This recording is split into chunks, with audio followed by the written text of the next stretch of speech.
અમદાવાદમાં પંચવટી 4 રસ્તા પાસે આવેલી બજાજ એલિયન્સ ઓફિસના કોર્પોરેશનના અધિકારી પિયુષ વ્યાસ પોતાના કામે આવ્યા હતા। તે સમય દરમિયાન ફરિયાદી કહેવાતા ખાનગી ન્યૂઝપેપરના ફોટોગ્રાફર પણ ત્યાં હાજર હતા। પિયુષ વ્યાસ બજાજ એલિયન્સના અધિકારી સાથે વાત કરી રહ્યા હતા ત્યારે કંઈ બોલાચાલી થતાં ફરિયાદી ભૂમિત દખલગીરી કરી હતી, જેથી પિયુષ વ્યાસે પોતાની ઓળખ પોલીસની આપતા ભૂમિત દ્વારા ફરિયાદ કરવામાં આવી, જેથી પોલીસે પિયુષ વ્યાસની ધરપકડ કરી છે।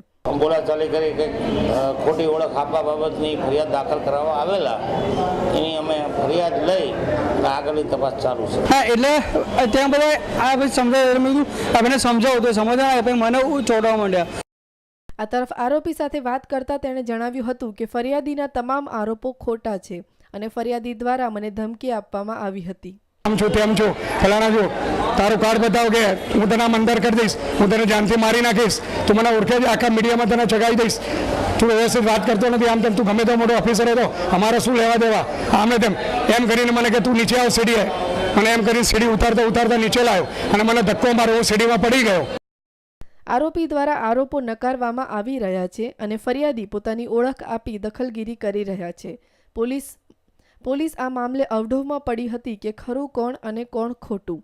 અસલી નકલીના આ ખેલનો પર્દાફાશ આવનારા સમયમાં જ થશે। કેમેરામેન બલદેવ મેર સાથે કશ્યપ જોશી, ન્યૂઝ ઓનલાઈન, અમદાવાદ।